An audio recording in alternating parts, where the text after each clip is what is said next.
George Burns and Gracie Allen were the kind of comedy pair who turned marriage into a punchline and a love story in the same breath. He carried the cigar, the lifted eyebrow, and a pause that could land harder than any joke. She carried a strange, twisted logic that made crowds roar. Because somehow, in Gracie's world, every absurd answer sounded perfectly sane. Together, they crossed from stage shows into radio, then into film, then into television, becoming one of the country's most beloved husband and wife acts. But underneath the easy laughter sat a far more human tale. George worshipped Gracie, leaned on her completely, and spent the rest of his days dragging her absence behind him like a shadow that never left. Before we go further, tell us in the comments, do you think the greatest comedy duos are built on love, on timing, or on pure survival? Today, we're uncovering the secret George Burns held onto about Gracie Allen long after she was gone. Burns and Allen didn't become icons because their act was clever or layered. Honestly, the trick was almost embarrassingly simple. George stood there, motionless as a statue, cigar in hand, while Gracie drifted through conversations as though logic itself had taken a day off. At the start, George tried to be the funny half. That plan collapsed fast. Crowds only had eyes for Gracie. They adored her timing, her sunny cluelessness, and her gift for making complete nonsense sound like careful reasoning. George caught on, swallowed his ego, and handed her the best material. That single choice changed the trajectory of everything. Burns and Allen turned into one of the rare acts that survived every shift the entertainment world threw at performers. They worked the stage circuit, then radio, then film, then television. Most partnerships crumbled when the medium changed under them. George and Gracie simply adapted. Their marriage worked the same way. George handled the writing, the business side, the framework. Gracie brought the spark that made it all breathe. He joked later that his only real talent was being married to her, but there was real truth tucked inside that joke. Gracie's public face was bright, ditzy, almost childlike. But the woman standing behind that image carried far more worry than any audience ever guessed. She had been performing since she was a child, yet she never fully made peace with being in front of a camera. The small red light on a live television camera reportedly rattled her so badly that she asked for it to be switched off. That detail says a lot on its own. Millions of viewers so effortless charm. She was often working straight through panic. Eventually, the strain caught up with her. She battled heart trouble, punishing migraines, and years of built-up exhaustion.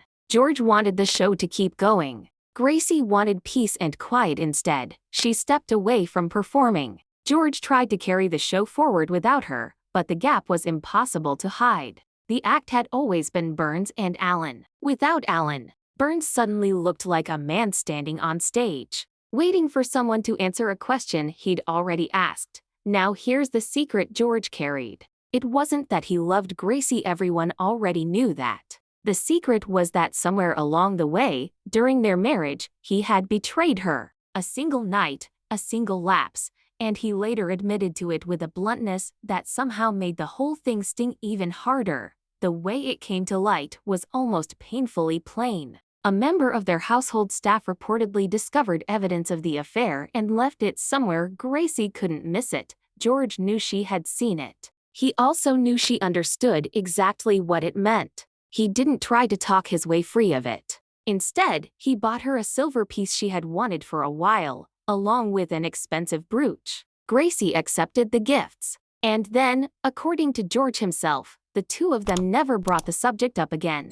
That silence is the detail that stays with you. Gracie knew. George knew that she knew. And both of them chose to keep the marriage whole anyway. It wasn't a tidy, scripted resolution. It was a private wound handled in the quiet, careful shorthand only to people who've built a life together can speak. Gracie died suddenly of a heart attack. George had been downstairs working on material while she sat upstairs watching television. Within hours, the partnership that had defined nearly his entire adult life was simply over. At her funeral, George needed his son and his close friend Jack Benny to hold him up. The man who had spent his career making an entire country laugh could barely stay standing under the weight of what he'd lost.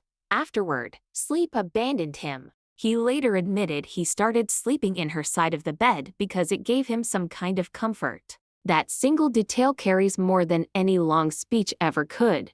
George went back to work, because work was the one language he still trusted. He performed, produced, toured, and eventually found an unexpected late career resurgence that brought him roaring back into the spotlight. But success never replaced Gracie. It only gave him somewhere to set the grief down for a while. George lived on for decades after Gracie was gone, and he never remarried. He kept performing, kept cracking jokes, kept playing the old showman who'd seen it all. And yet some part of him always stayed tethered to the woman who had made him a household name. He visited her resting place often and spoke to her there. When his late career comeback pulled him back into the public eye, he said he'd asked Gracie to put in a good word for him from wherever she was. It might have been delivered as a joke. But with George, the jokes usually carried the truth dressed in nicer clothing. Late in his life, he finally spoke about the affair in public. The confession didn't erase the love story. If anything, it made it more human, and maybe more painful to sit with.